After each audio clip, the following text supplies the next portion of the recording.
RPSC बंद करो, बंद करो, बंद करो।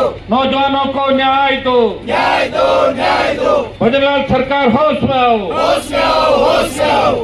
65 दिन से ज्यादा आज इस आंदोलन को राजधानी के अंदर तो किसान के बेटे सरकार से न्याय की गुहार लगा रहे हैं।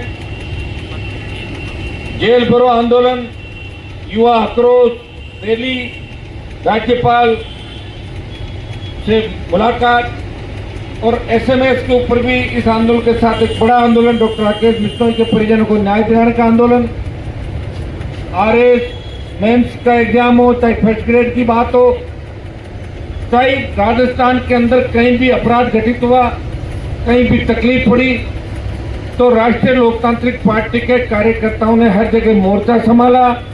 उनको पता है कि उनके एमपी साहब लड़ रहे हैं शहीद स्मारक पे, और मैंने भी 65 दिन के अंदर एक दिन 8 जून आपके बीच एबसेंट रहा, जब जन सुनवाई करी नागौर के अंदर।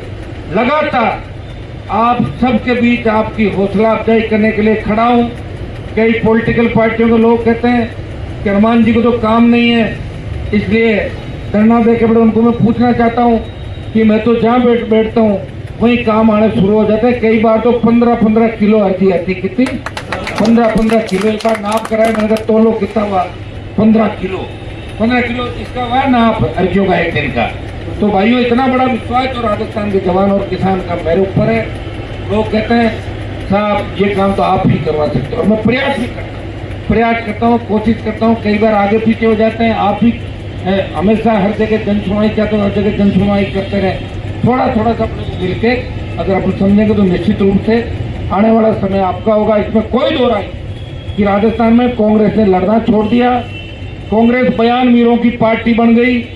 बयान वीर कांग्रेस के अंदर है, और भारतीय जनता पार्टी ने कभी लड़ाई लड़ी नहीं, और न सत्ता का सुख बीजेपी के लोग किसान और जवान को कभी नहीं भोगने देंगे। भाइयों, जिनके बलबूते पे, जिनके सीने पे पैर रख के ये सत्ता के अंदर आए, उनको भूल गए। अब तो एक ही बात है कि ये क्रेडिट वैसा ही भर्ती रद्द कराने का, ये हनुमान बेनीवाल को नहीं जाना चाहिए। अभी बीजेपी के नेता इसमें लगे और कांग्रेस वाले भी इसमें शुरू होते। कांग्रेस के लोग तो ऐसा ही भर्ती रद्द करने की बात करेंगे भी क्यों? उनको सारे कबाड़े किए हैं, सारे। एक उनका पूर्व मंत्री जेल के अंदर है, 12-13 लाइन के अंदर लगे हुए हैं। अब सेकंड नंबर किसका आएगा वो तो दिल्ली वाले ही बता सकते हैं, और भजनलाल जी बता सकते हैं, जो ये कहते हैं कि रात के अंधेरे में कांग्रेस के नेता मुझसे रात के अंधेरे में मिलते हैं। भजनलाल जी, आपको राजस्थान के जवानों की बददुआएं लगेगी। आप समय रहते इन बच्चों की एसआई भर्ती को रद्द करें। और दूसरा, आरपीएससी के पुनर्गठन की जहां तक बात है, हम ये कह रहे हैं कि जितने चेयरमैन आपने बढ़ा दिए, लेकिन मेंबर सारे वो के उनको घर भेजो, इस्तीफे मंगाओ उनके तमाम मेंबर्स के। और दूसरा, जितने भी आपके आरपीएससी के अंदर कर्मचारी जो इसके अंदर दलदल में फंस चुके हैं, जंग लग चुके हैं, घर भेजो उनको, या कोई दूसरी जगह भेजो। ये तो हम चाहते हैं पुनर्गठन। आप करो, संवैधानिक बात है, राज्यपाल बात करेगा। भाइयों, कल प्रधानमंत्री जी हमने फिर समय मांगा, रिमाइंडर दिलाया, उन्होंने कहा गृह मंत्री जी मिलेंगे, वो बाहर है। तो हमने कहा भाई हमें प्रधानमंत्री जी एक बार मिलने का समय दे दें, कहीं लेट नहीं हो जाओ आप लोग, और को हमें कूच करना पड़े, क्योंकि एक बार कूच का ऐलान अगर हम दिल्ली कर दिया तो फिर रुकने वाले नहीं है। तो आपको तो पता है, जब मैंने कहा मैं कूच करूंगा, कूच किया, 7 दिन का समय मांगा, नहीं दिया, तो मैंने सत्ता को ठोकर मार दी। क्यों? मैं जो कहता हूँ वो करता हूँ, ये मेरी आदत है। वेट एंड वॉच, वेट भी कर रहा हूँ।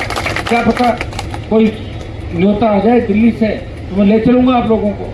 10 लोग हैं मेरे साथ, चलेंगे जिनका मैंने मांगा है समय, और नहीं आता है तो वेट करेंगे। हम चाहेंगे कि भजनलाल सरकार हाई कोर्ट में क्या लिख के देती है। अगर हाई कोर्ट में लिख देती है कि भर्ती रद्द नहीं करेंगे, करवाएंगे, और उसके बाद कोर्ट क्या करता है, 1 तारीख तक मुझे लगता है कि अपने को 1 तारीख तक इस सरकार की तरफ देखना चाहिए, हाई कोर्ट की तरफ देखना चाहिए, क्योंकि जून के अंदर छुट्टियां आ गई। ये सही बात है, सरकार गिड़गिड़ाई। हाई कोर्ट के जज साहब ने भी जोश के अंदर 3-4 बार आदेश किए, अगली बार आओगे तो ये करूंगा, और अगली बार जुर्माना करूंगा। 1 तारीख को जज साहब का जोश भी दिख जाएगा, तो सरकार का भी दिख जाएगा। जो भी अपने सामने होगा, 1 तारीख बाद सीधी छुट्टियां 12 महीने बाद आएगी। इतनी लंबी चिंता मत करो, और अपनी सरकार को 1 तारीख के बाद जो फैसला होगा उसमें जल्दी सरकार को झुका देंगे, क्योंकि अगला पड़ाव भजनलाल नहीं होगा, अगला पड़ाव मोदी और अमित शाह होंगे। इस चीज का ध्यान। बेरोजगारों के जो बेरोजगारी भत्ता लागू किया, लेकिन शिकायत आ रही है कि बेरोजगारी भत्ते के अलग अलग मापदंड बना दिए और बेरोजगारी भत्ता सही समय पर नहीं पहुंच पा रहा है। वो भी डिमांड हमारी इस मामले के अंदर शामिल है। भाइयों, ये तय है कि राजस्थान में पॉलिटिकल पार्टी के नेताओं ने लड़ना छोड़ दिया। वो बार बार यही कहते हैं कि लड़ने से मिलता क्या है, हनुमान जी लड़क ने क्या वहां किसके उतर हार गई, यही कहते हैं। और क्यों लड़े, किसके लिए लड़े? वो 25 साल में लड़े, क्या मिल गया? एक MP बने, वो भी अलायंस से बने। इतने लोगों को जोश करंट खत्म हो जाता किसी और के यहाँ से। पुलिस की नफरी कितनी होती है, कितनी बड़ी आबादी है, लेकिन जब 2000 पुलिस वाले रोड पे ब्लैक मार्च करते हैं तो लोग घरों में घुस जाते हैं। घुसे नहीं घुसते तो पुलिस आ गई, मिलिट्री आ गई, RSC आ गई, वो ब्लू ड्रेस वाला आ गए। तो ये खौफ, ये जिस तरह नौजवानों को मैंने मोटिवेट करके 18 में तैयार किया था, लेकिन 23 में एक सीट करके अब माइनस करके वो आपने खत्म कर दिया दूसरी पार्टियों में। इसको बढ़ाने की आवश्यकता। आक्रोश रैली से आपने संदेश दे दिया दिल्ली तक कि अब हनुमान जी और RLP को मजबूती देंगे और कांग्रेस BJP का दिमाग ठीक करेंगे। लेकिन ये बात कितने दिन तक आप याद रखो, ये तो आप पे। अगर पंचायत चुनाव लड़ने की आवश्यकता पड़ी, हम लड़े, तब आपको पंचायत चुनाव में ऐसा परचम दे रहना नौजवानों को कि दूसरी पॉलिटिकल पार्टियां हैरान दे जाए और 28 का रास्ता क्लियर हो जाए आपका। एक झटके में हो जाएगा, क्योंकि एक बार एनर्जी बूस्टर डोज मिलता है ना, तो बूस्टर डोज फिर कई समय तक काम करता है। और पंचायत चुनाव में अगर आपने राष्ट्रीय लोकतांत्रिक पार्टी को बूस्टर डोज दे दिया, 5 प्रधान तो पहले ही थे मेरे, अब की बार पूरी ताकत से लड़ेंगे और अब की बार एक भी सीट खाली नहीं रखेंगे, क्योंकि इतने नौजवान हमारे पास जुड़ गए। नए फ्रेश बच्चों को टिकट देंगे, नए बच्चे ही बदलाव कर सकते हैं और हर समाज के नए लोगों को आगे लाने का प्रयास करेंगे और सबको चुनाव के अंदर उतारेंगे। चुनाव लड़ेंगे तभी तो नेता बनेंगे, नहीं लड़ोगे तो कैसे नेता बनोगे? बताओ मुझे। हम भी कॉलेज में लड़े, यूनिवर्सिटी में लड़े, जिला परिषद लड़े, MLA लड़े, हारे जीते, MP हारे जीते।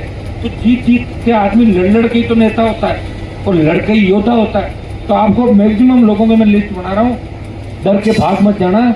अब की बार हर जगह हर व्यक्ति को राजस्थान के प्रत्येक कोने के अंदर, अगर जिन पॉलिटिकल पार्टियों से हमारा समझौता हो जाए कांग्रेस BJP के खिलाफ, उनको छोड़ के दूसरी जगह राष्ट्रीय लोकतांत्रिक पार्टी तमाम जगह उम्मीदवार उतारेगी। और इस बार आपको ये तय करना है, ये पंचायत चुनाव में अगर आपने ताकत दिखा दी तो समझ लो 28 का रण आप जीत गए। आता पंचायत चुनाव तय हो जाएगा और ये तय आपको कराना पड़ेगा। इसके लिए मुझे दोबारा बार बार कहने की आवश्यकता नहीं। आपके साथ में संख्या जुड़ेगी, सब जगह वोट RLP का जुड़ रहा है, नया जो वोट जुड़ रहा है वो राष्ट्रीय लोकतांत्रिक पार्टी का। वो नया वोट ऐसा है जो दोनों पार्टियों से उब चुका है, वो नया बदलाव चाहता है, वो सिस्टम में बदलाव चाहता है, वो भ्रष्टाचार के खिलाफ हो चाहता है, भ्रष्टाचार नहीं हो, नया राजस्थान बने। हमारे बहन बेटी अबला की चीख पुकार राजस्थान के अंदर नहीं है, अपराध नहीं, रोजगार मिले, किसान दुखी नहीं हो, टोल नहीं दे।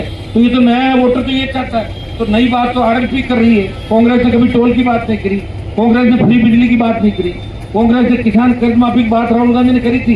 1, 2, 3, 4, 9, 10 दिन में कर्जा माफ क्या कर दिया था? क्या कर्जा 18-23 नहीं हुआ? BJP बात ही नहीं कर रही है। ये कर्ज माफी की बात तो मैं ही करता हूँ सबसे ज्यादा, लेकिन सीट मेरे पास MP की एक है और वो भी मैं कुर्बान करने के लिए तैयार हूँ। अगर ऐसी आवश्यकता कहीं पड़ जाए कि किसानों के लिए मुझे घर बैठना पड़े तो बैठ जाऊंगा, मैं तो तैयार हूँ, मैं तो घर ही रहता हूँ। और क्या, यहाँ से यहाँ, यहाँ से यहाँ, यहाँ से सड़क पर, मुझे कौन सी विदेश यात्रा करनी, तैयार हो जाओ। मैंने ये भी कहा था कि दूल्हा हमारा बना दो, बाराती बनने को तैयार है, दुल्हन नहीं बनेंगे। जिस तरह कांग्रेस के BJP के लोग दुल्हन ने बन के डांस कर रहे हैं, वो काम मैं नहीं कर सकता। ये मेरे अंदर और उनके अंदर ये तो रहेगा। और ये विचारधारा का और जो मजबूती का मामला है, इसी की वजह से आप लोग RLP के लोग पावरफुल और सेक्टेड PH और दिल्ली में बैठे लोग आपको सीरियस लेने लगे। वो कहने लगे कि राष्ट्रीय लोकतांत्रिक पार्टी से पार पाना मुश्किल है।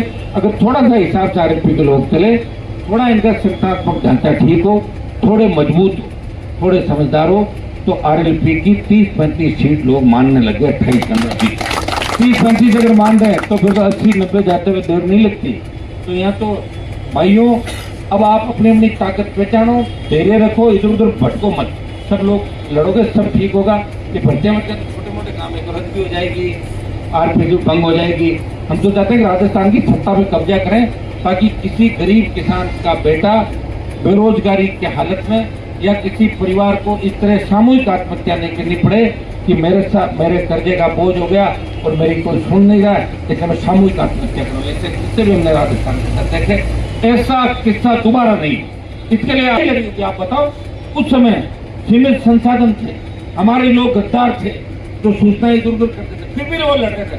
आज तो अपने पास तो सब कुछ है, मोबाइल भी है, अगर किसी को भागना भी हो स्विच ऑफ करके 3 दिन भाग दो, पुलिस पकड़ नहीं पाएगी, नहीं पकड़ पाएगी ना। हाँ, अगर मन में पूछे सिम डाल करोगे तो पकड़ लेके आते, यही होता हो। लेकिन 4 दिन खाने का भी मिल जाता है, आजकल हर चीज मिल जाती है, हर जगह व्यवस्था है। वो लोग भी लड़े होंगे देश को आजाद कराने के लिए, तब तो न तो साधन था न संसाधन था, टोपीदार बंदूकें होती होगी और दूसरी बंदूक होती हुई खराब हो जाती होगी। अब तो भैया नई नई चीजें हैं सारी, तो सारा सिस्टम तैयार है। थोड़ी हिम्मत रखो, रील जरूर बनाओ, लेकिन रील में खो मत जाओ पूरे। 4 जन रील देखे, बोले क्या रील आई साहब आपकी, हाँ, बोले मेरी रील आ गई। अरे रील आने थोड़े होगा, रील क्या है, ये तो रील तो चली जाएगी, नींद खुलेगी।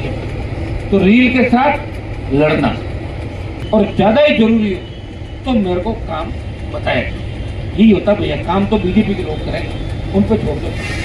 कांग्रेस के किसी नेता को मैंने ठेला लेते नहीं देखा। हर जोड़ा हर आदमी ठेला लेके घूम रहा है। देखो कोई तुम्हारी सरकार है क्या? एमएलए तो एक नहीं तुम लोग। तुम्हें थोड़ा मन में ही सोचना कि हम भाई साहब को तंग नहीं करें, क्योंकि वो अगर किसी आदमी को कहता है ठीक है कि अन्याय हो रहा तो मैं फोन कर दूंगा, एसपी कर दूंगा, कलेक्टर कर दूंगा, डीजी कर दूंगा।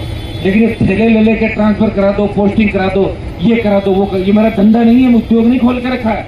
इसलिए प्लीज अगर चाहते हो कि आपका मान सम्मान बना रहे, आपकी इज्जत भी वैसी बनी रहे जो पार्टी का, तो ठेले भर के काम कम से कम लाओ। अन्याय हो रहा